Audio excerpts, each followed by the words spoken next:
Welcome to Crown Level Confidence with Caliah, the podcast where we empower and inspire you to achieve unstoppable confidence and self-belief. I'm your host, Caliah, a wife, mom, entrepreneur, as well as a certified life coach and motivational speaker with a background in humanities and communication. I'm excited to navigate this transformative journey with you. In each episode, I'll bring you candid conversations, practical tips, and inspiring stories from remarkable women who have conquered many challenges and risen to new heights. Get ready to have your crown straightened as we listen, learn, and laugh together so we can level up. Let's dive in.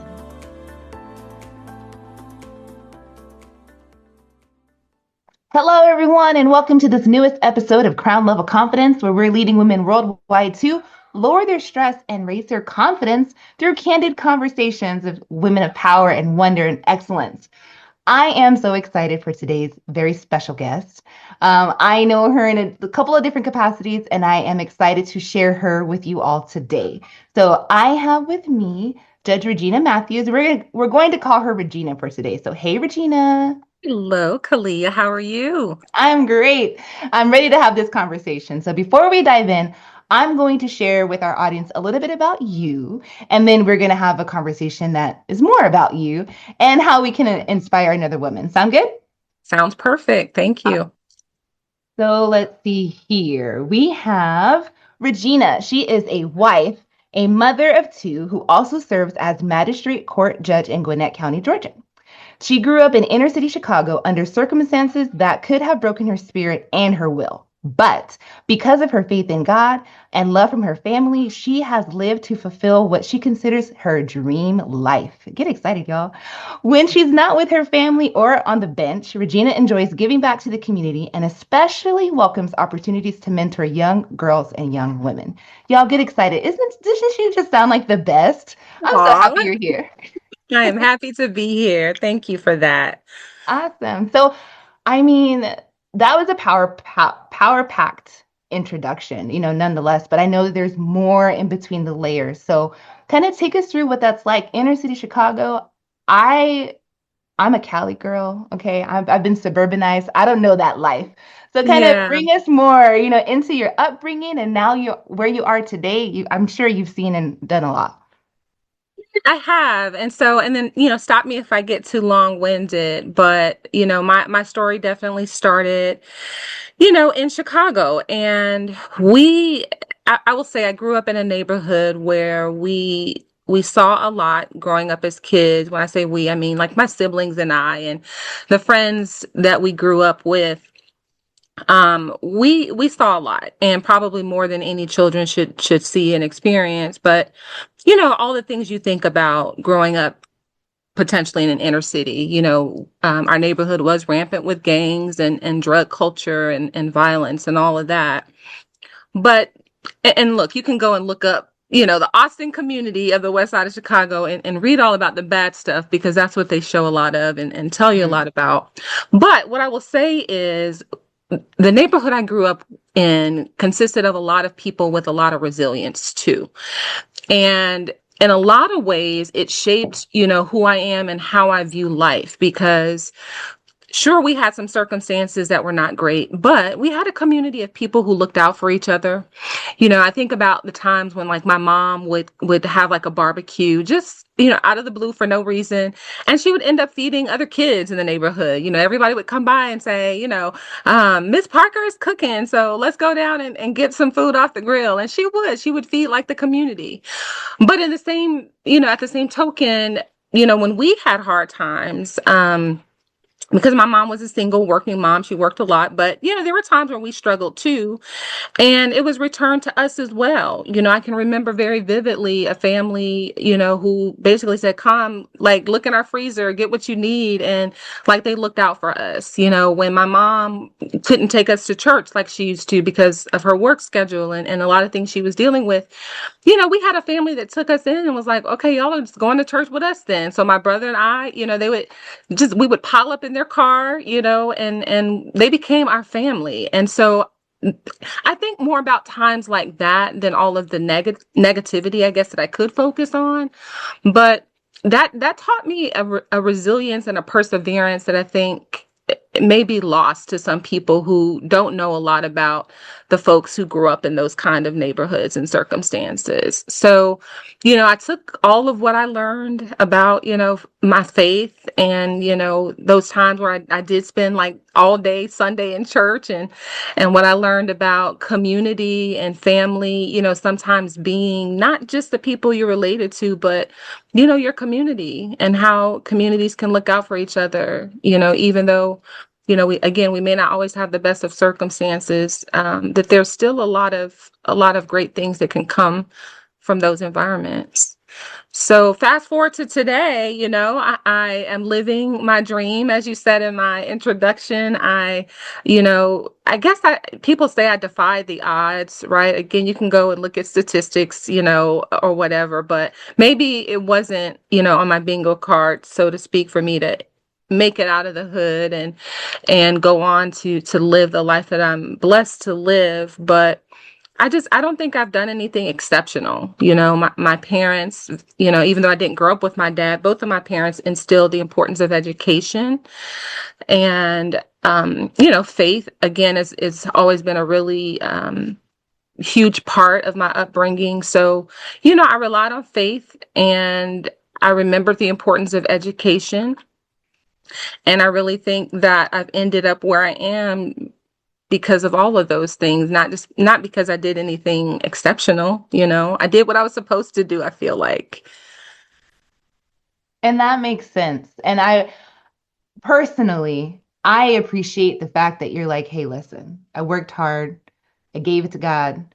I persevered, didn't let yourself get limited or, make excuses and put things onto yourself. And for, again, myself personally, and a lot of women in our community, we're often seen as the exception, right? We're often kind of Yep. set aside to say, oh, well, I mean, you did that because you're great, or you did that because you're smart.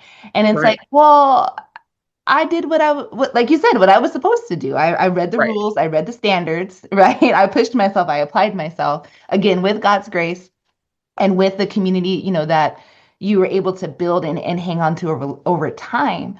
But I just really can appreciate the realism that you have, in that, and the how you gracefully, state it, because a lot of people, they'll disqualify themselves, Mm-hmm. thinking, oh, well, I'm not smart enough to be a lawyer, let alone a judge, like, well, wait a minute, well, why? And that's what these conversations are about. So at what point in your life, considering everything that gone through, your experience, like you said, those statistical things, what was it inside of you that said, you know what?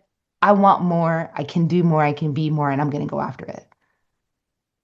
So I don't remember the exact moment per se, because I'm going to be honest with you. I faced the same insecurities and lack of conviction and self-confidence that I'm sure a lot of women face.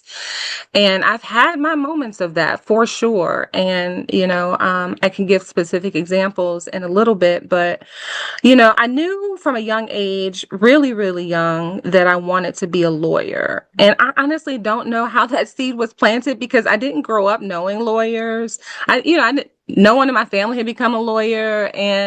But my mom would say, like, I would be sitting in front of the TV, and this was like kindergarten, first grade, after school, and the only thing I would watch was the People's Court. Literally, a 5 or 6 year old little girl plopped in front of the TV watching People's Court. And the original judge, I remember his name. It was a long time ago. I'm like well into my 40s now, but his name was Judge Wapner. And he was the original judge for the People's Court. And so I don't know, I just remember doing that. And I don't know what the interest was there, but I took that. And as I got a little older, I knew I wanted to be a lawyer, because I did see some injustices, that I knew people that I knew well had witnessed, in their lives. And I was sort of on the sideline watching things and thinking, like, this just doesn't seem right. And so I always had that, like, I'm going to go out there and, make a difference and serve the community and be part of this system of justice. So I would say, like, middle school on, I knew I wanted to be a lawyer. I never thought, to be honest, that I would end up as a judge. Like there were no judges that looked like me. It just was not even in the realm of my thinking. Mhm. But even into adulthood, I was blessed to have a lot of different professional opportunities. And again, just I think as a result of my hard work and faith, but just applying yourself and not limiting yourself. Now, again, I was full of self-doubt sometimes. And the fact that I was able to become a judge is really sometimes still very surreal for me because, I just looking back, you just would never have guessed that little girl from the west side of Chicago would have that opportunity. But going back to the lacking confidence and conviction, I will tell you now I'm more involved and I think about what people would consider failures as setbacks and not failures. Mhm. But there was a point that I didn't see it that way. And I will tell you that I'm going to be very vulnerable now. When I was in law school, and I did pretty well in law school, I had that, what do we call it? Like the imposter syndrome? Yes. That lasted through law school. I still Wow. thought, even though I, graduated college, 3.5 years, a semester early, magna cum laude, like I've always done well academically. Still in law school, I just thought I don't belong. I don't know how I ended up here. And so that carried on until I took the bar exam. So I graduated law school, having done well, and I'm sitting for the bar exam. Everything is riding on this one test. And I sat there thinking, I'm going to fail this test. And guess what? The first time I did fail that test. Mm-hmm. And it wasn't because I wasn't prepared. It wasn't because I wasn't knowledgeable. Heck, I went to one of the best law schools in the country. I graduated with great marks, and again, prior to that, I had all these accolades from college and all the things. So I was prepared. I knew the information, but I failed the test because I went in already being convinced that I was going to fail it. And I Yeah. lacked Self-sabotage. conviction. Yes, I lacked conviction. I lacked confidence. And so when I retook the exam, it took a lot of like self-evaluation, like trying to figure out what happened here, what went wrong. And I went into this moment of meditation and really just having a talk with God and coming out of that feeling like I don't deserve this, that I'm not ready for it. I'm not, I haven't earned it. And so when I went in the second time, I was in a different headspace, and thank God I did, pass it the second time. When obviously I should have passed it the first, but it was because, and that's just one example of like something that really happened to me where I had to step back and say, like, what are you doing? Like, God prepared you for this. You're more than ready. You're more than capable. But it's the limitations we put on ourselves sometimes that hold us back. And Absolutely. and so yeah, again, that's just one example. And I refuse to look at things like that as failures Mhm. because it's only a failure if we don't take that experience and grow from it. Right. It was a setback. And had I not gone through that experience, I don't think I would be in a space now where I can walk in a room, any space, and own it and not have to feel like I need to shrink myself to Mhm. belong because I did enough of that. And so that was a really pivotal moment for me. That's huge. I mean, yeah, I mean, that sets the tone for, the rest of, your career, right? How Mhm. that's the foundation, rather. My one semester of law classes, the word that came to mind was precedent. I'm like, that's the precedent. But That's right.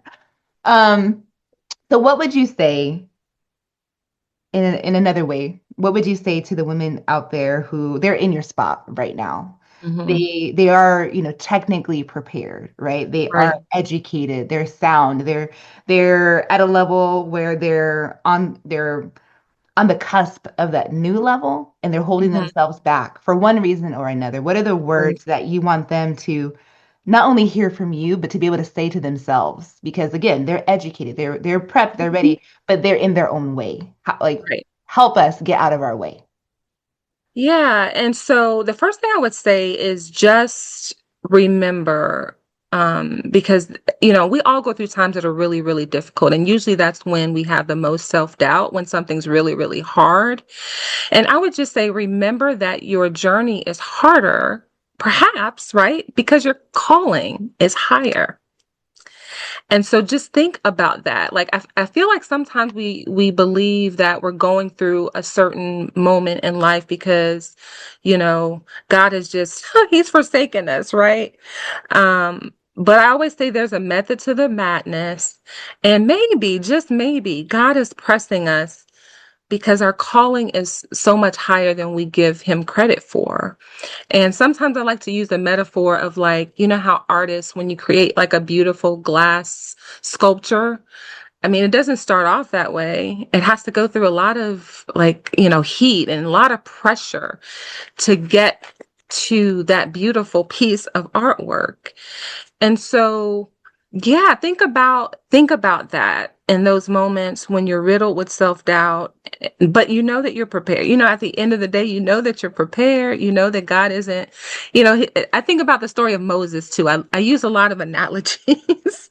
So like the story of Moses, right? You think about this person who lived this life of luxury in a palace and living good, and God sent him on this journey to save the people of Israel. And so he had to go from living in the palace to go wandering in the wilderness. I think, what is it, 40 years he lived in Mhm. the wilderness leading the people, right? And the whole time I'm sure he's questioning God, like, why, are you putting me through this? He had challenges from Pharaoh. He had all this, even the people he were leading doubted him Yep. and gave him grief. And then he had his own, and the way I read the story, of Moses, he had his own doubts, right?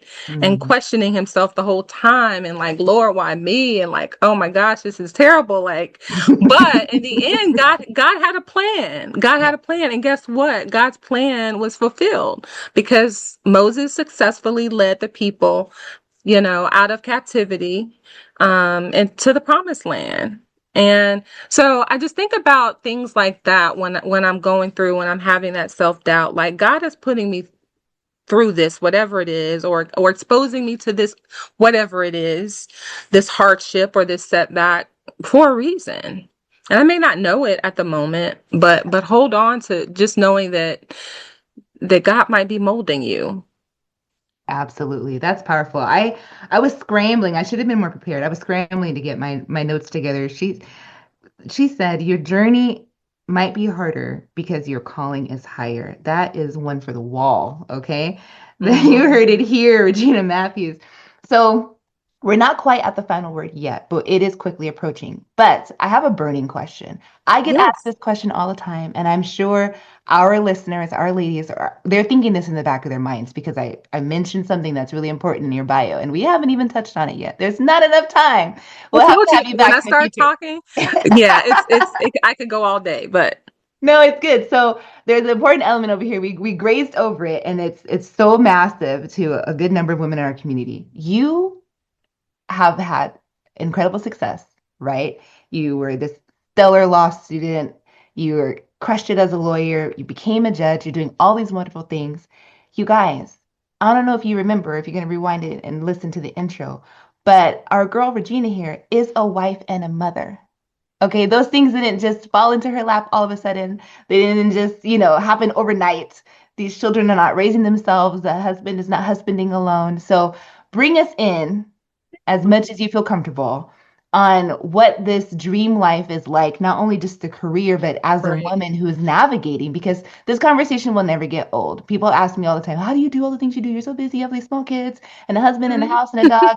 Yes, okay, and you and I have that in common. And I see you and I'm like, ooh, yes, she's, several steps ahead of me. And I love that because I'm like, ooh, yes, okay, she's doing it, I'm doing it, we're doing it, someone else is gonna do Right. it. We're going to keep it going. So for those of us women in this crown level community, we're considered crown jewels. We are those highly ambitious women that, yeah, we face Hmm. self-doubt every once in a while secretly when no one's looking. But it's possible and we're doing it. So kind of bring us into that family situation. I know it's not always perfect all the time. I don't believe No. necessarily believe in balance. It's like a harmony, 80-20, 70-30, 90-10. What does that look like for you? Yeah, and so thanks for asking that question because my family is such an important part of my life. And I don't know that I've ever figured out the balance thing, to be honest, Khalil.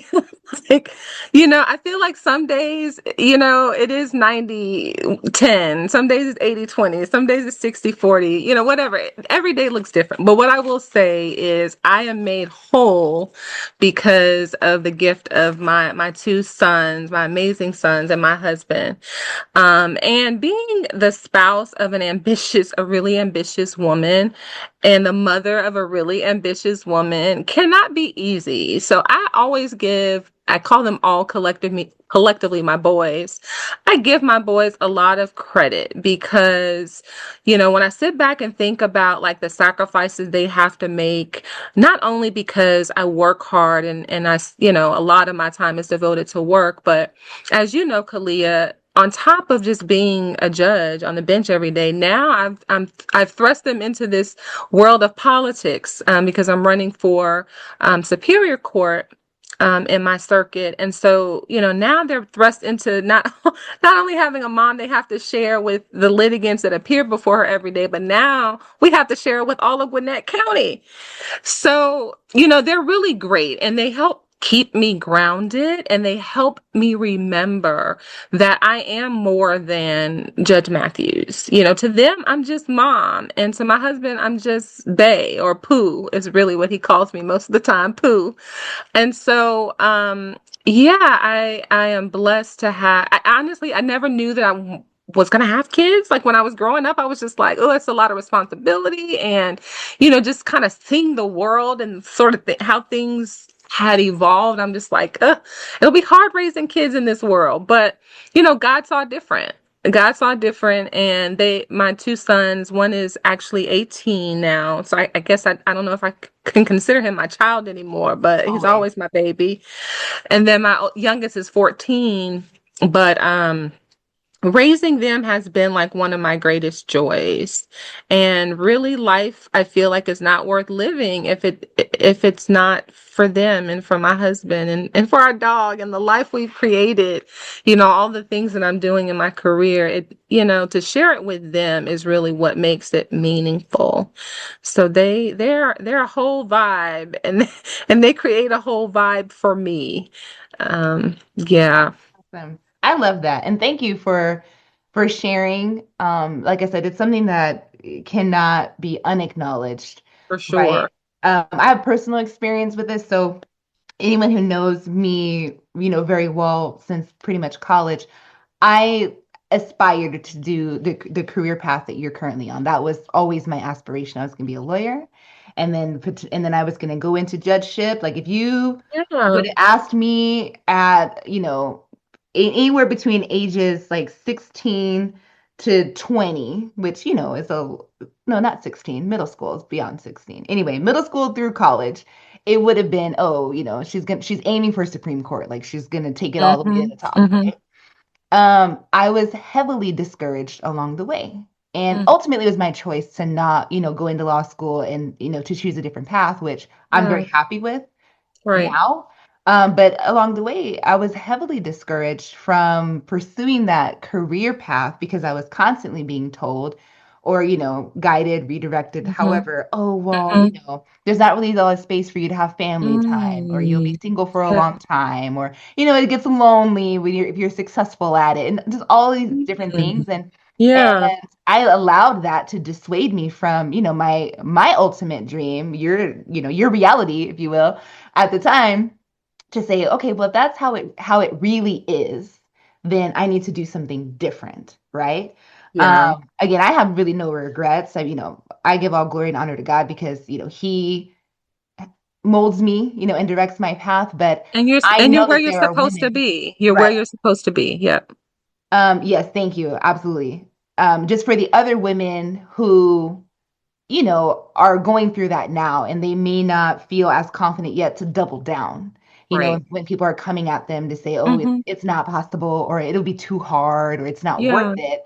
And so that's why I feel like it's important for us to amplify, our stories and not over glamorize it, not to Absolutely. mislead anyone. It's all not Yeah. always butterflies and rainbows. And Oh, sometimes, for you sure. fight with your spouse, and sometimes the calendar is not updated and it's inconvenient and all the things, right? All the things. But it is possible and it can be fulfilling. So I just, like I said, I appreciate you, bringing us into that behind the scenes a little bit, because we need to combat this whole, women have to choose. We're so blessed with so many Right. great skills and Right. abilities, and I do believe that our husbands can rise to the occasion to Absolutely. co-parent. Like, come Absolutely. on. And I have to give my husband credit because he is just as hands-on as I am, and it's important, to have a partner. Or at least it has always been important for me. Now, every relationship is different, and families look differently. What works for me may not work for other people.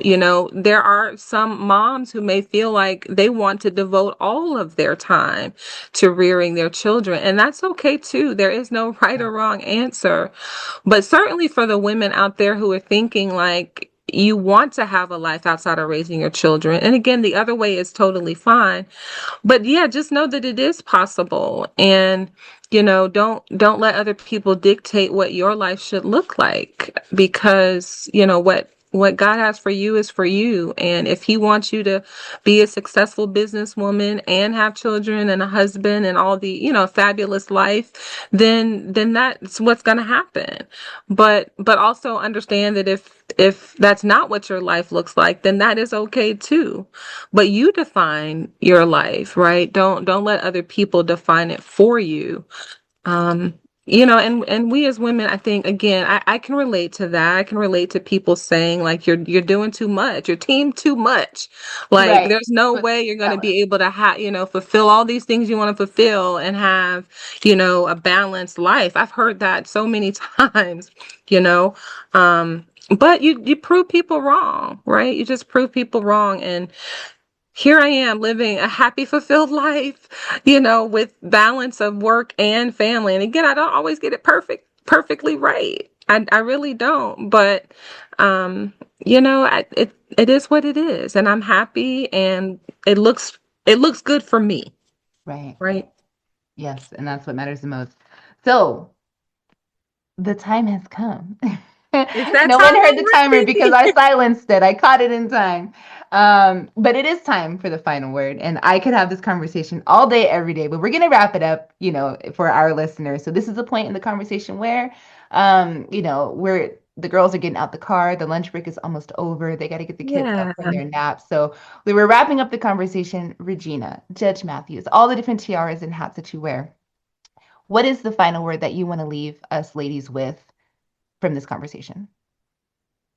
So, I'm so glad we had this conversation today, Caliah, because just earlier I was reading something on social media, and I'm a part of Jack and Jill Incorporated. I don't know if you know a lot about that organization, but Not a whole lot, but it's on my radar. so anyway, the point is, the Jack and Jill organization pours into us as mothers, and someone posted today the following, and it really resonated with me.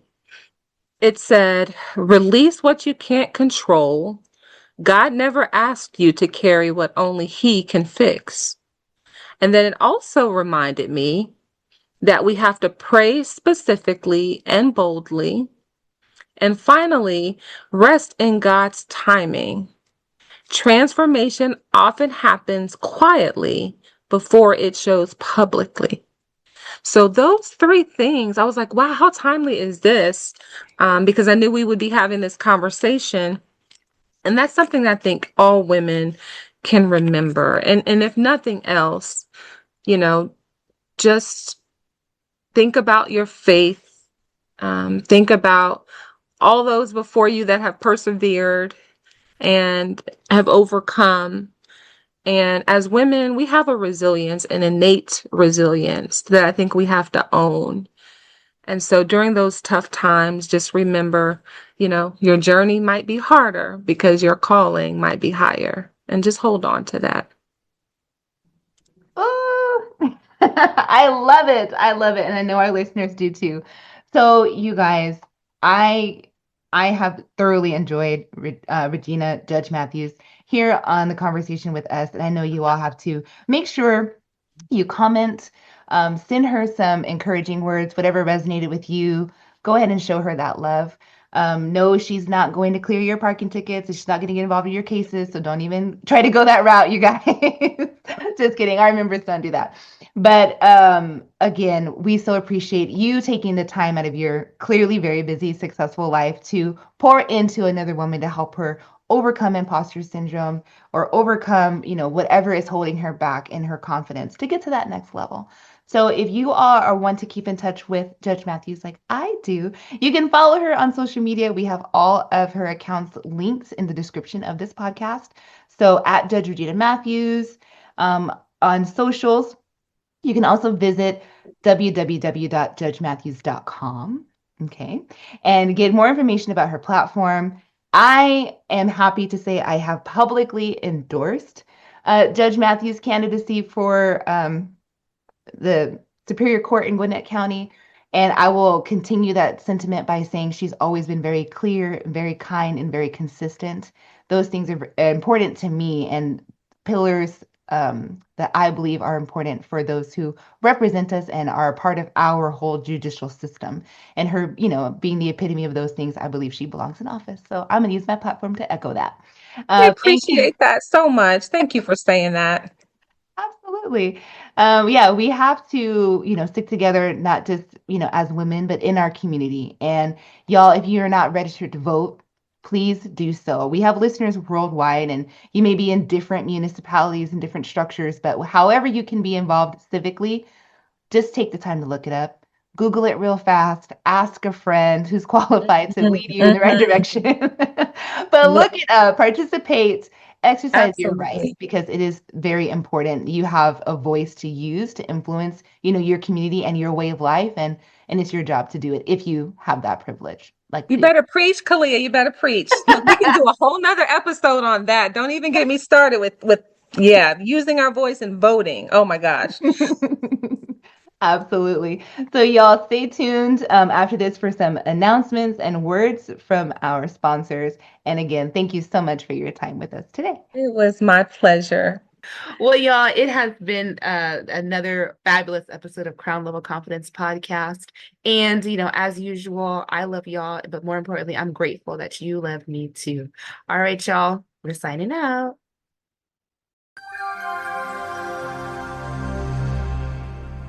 Thank you for tuning into another empowering episode of Crown Level Confidence with Caliah Janae. I hope you enjoyed today's conversation and found it both insightful and inspiring.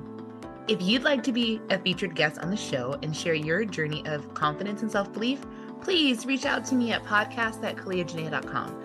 I'm always eager to connect with remarkable individuals who have a story to tell. And for those interested in connecting with me for speaking engagements or mindset coaching, you can find more information on my website, caliahjanae.com. I'd love to hear from you and explore how we can work together to inspire and empower others. Don't forget to subscribe to the podcast on your favorite platform so you never miss an episode filled with actionable tips and heartfelt stories. If you enjoyed today's episode, I'd truly appreciate it if you could leave a review on your preferred podcast platform. Your feedback helps us reach more listeners and inspire even more people to straighten their crowns. Remember, your journey to unstoppable confidence is a continuous adventure. I'm happy to support you every step of the way. Keep believing in yourself, keep shining, and always wear your crown with pride. Until next time, this is Caliah Janae, your host, signing off. Stay confident, stay empowered, and keep leveling up.